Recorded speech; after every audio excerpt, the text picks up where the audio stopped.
Hello everybody, this is Chris from Avalon Woodworks.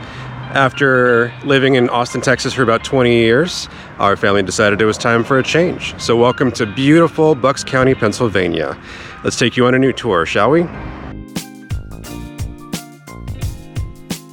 So this is our new home in Bucks County. This house was originally built in 1986 and is roughly 3,000 square feet, 4-bedroom, 2.5 bath. And oh boy, just wait till you see the inside. We got some work to do, but she's going to be lovely. So the story behind this house is it unfortunately sat vacant for about 2 years before we bought it.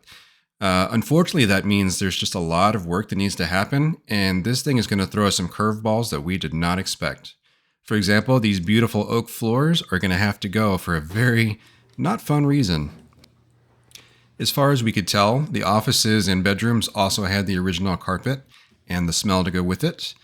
These parquet floors were still in pretty good shape, but unfortunately what you can't see is how uneven the floors underneath are, so these have to go as well. From what we can tell, the kitchen was the only room that had been updated really in the past 40 years. Not quite our taste, but you'll see we do some short-term updates just to make it livable. The living room was also in decent shape, but you may start to notice a recurring theme of mirrors throughout this house. This powder room may have been updated at some point, we're not exactly sure.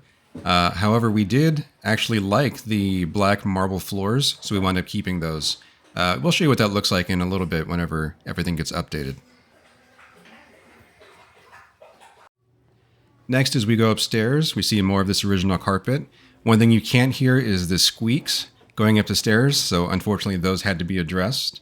The upstairs landing had the same issues as the stairs, just with more squeaks. Here you see our daughter's room. She did think about keeping the wallpaper for like 2 seconds and then decided that wasn't a good idea. The kids/guest bathroom was also in desperate need of an update. Besides, having wallpaper in a moist room is just not a great idea. Our son's room needed the least amount of work, just a little bit of carpet and paint, and it would be good as new. A year later, and we still really haven't touched the guest room, so this is a work in progress. And now we come to the master suite, where a serious overhaul is needed. And yes, my friends, that is wallpaper on the ceiling of a bathroom. As a cabinet maker, this closet is a bit of an embarrassment, so stay tuned. That's going to be a project video coming in the future. And now we come into the bedroom and seating area.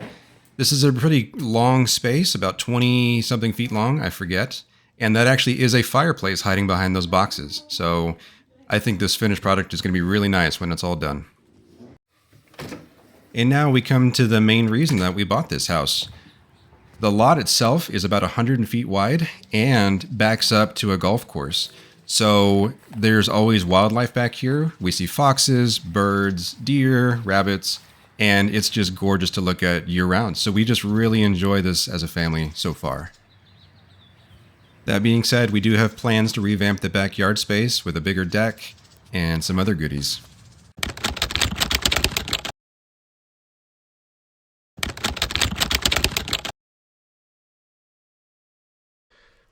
So as we mentioned before, as far as we know, all the carpet in this house is still original, and it smells as such.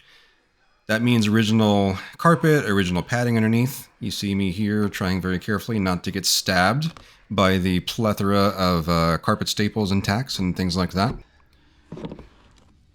The landings underneath were also really, really squeaky, so I'm really kind of curious to see what's underneath this carpet. We kind of lucked out in that the entire house actually has pretty good quality plywood underneath. That being said, everything was just nailed down, and so that pulling of the nails was what was causing all of our squeaks. But that was a pretty easy fix.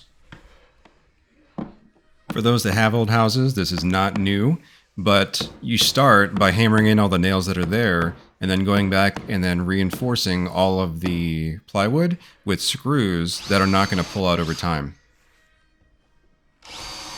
Now, you'll notice we decided to do all this work ourselves. While this does save money, this unfortunately does not save my knees, which we're not a big fan after doing this for pretty much the entire house.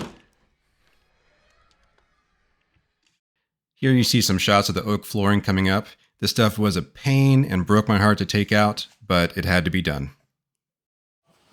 Here you can see the sad state of just bare plywood after all the oak floors came out.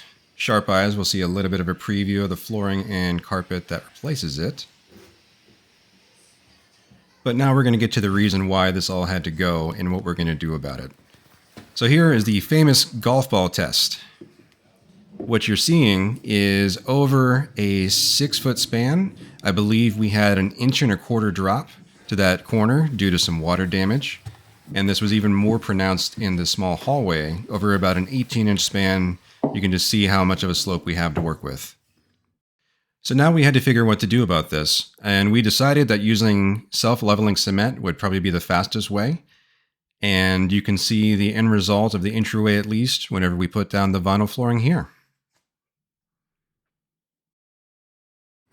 So not to be outdone, we discovered this massive crack in between the living room and the sunroom where the sunroom kind of adds. It looks like it might have been poured later and it's solid concrete under there. So the weight just caused it to pull away. So similarly, leveling cement to the rescue.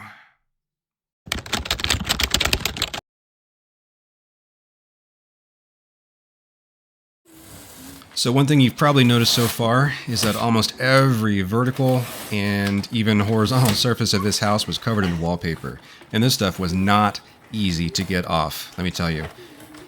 Here you see our chief design consultant pulling off the top layer, which is unfortunately only the first step. Once you get that, you have to go back with a steamer and then very slowly soak each little bit of the underlayer, and then that also kind of pulls off. That's partially why we're trying to pull off in these nice big sheets to make the removal process a little bit faster, but there just really isn't a shortcut. This looks fast, but this actually took several weeks to do for every room in the house. So unfortunately, once you get the wallpaper off and the underlayment, you're still not done. You get to go back and compound the walls, sand it down, and then use a sealing primer to get it ready for paint. So here's an example. You see our downstairs powder room. Now that it's been wallpaper removed, primed, sanded, all that jazz, and pretty much ready for paint. The funny thing is even this tiny room took about 2 weeks to get to this point. But now we get to show you the first finished room of this house. As you can see, we painted the trim white, used a nice clean gray paint, put a brand new walnut vanity along with some walnut plant hangers that I had made quite a while back. And we think this looks so much nicer, and now we actually have a place that guests can use the bathroom.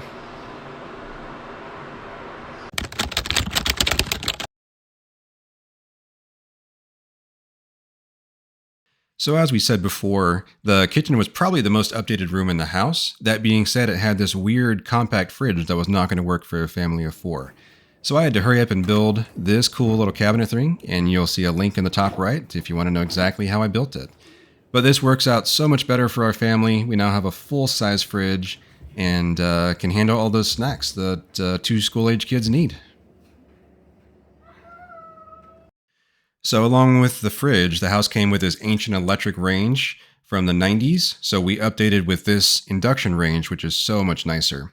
That being said, it only left us about 12 inches above from the microwave, so we bought this cool little in-island unit with a slide-out drawer to replace, and this works so much better for our needs, and now we actually have room to cook.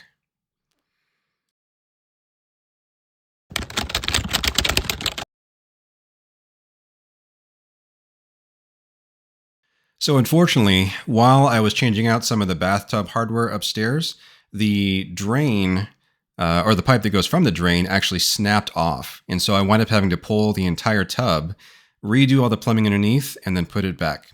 But since we were doing that, we decided this would be a good time to go ahead and update the look of the kids' bathroom. So here you see, again, our designer-in-chief getting things ready so that we can epoxy the tub and tile. And in a bit, you're going to see where we filled in with this really cool green glass tile that we saw. And then on the next video, I'll show you what the actual bathroom looks like now that it's all done.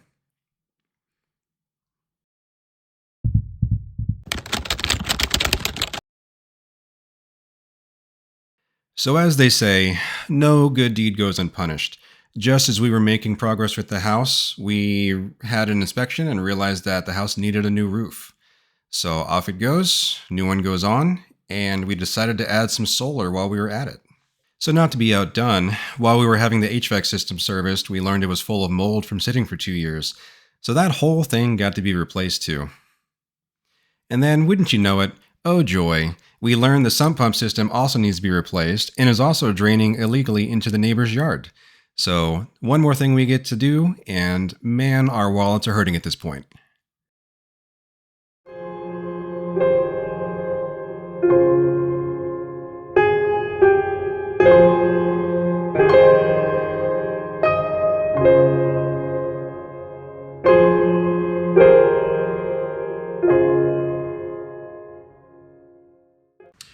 So if you've made it this far, you might be thinking that things look a little doom and gloom for the house project.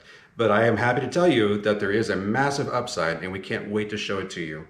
You're just gonna have to join us next time for the full walkthrough. But for now, enjoy these photos and we'll see you again soon. Thanks for watching.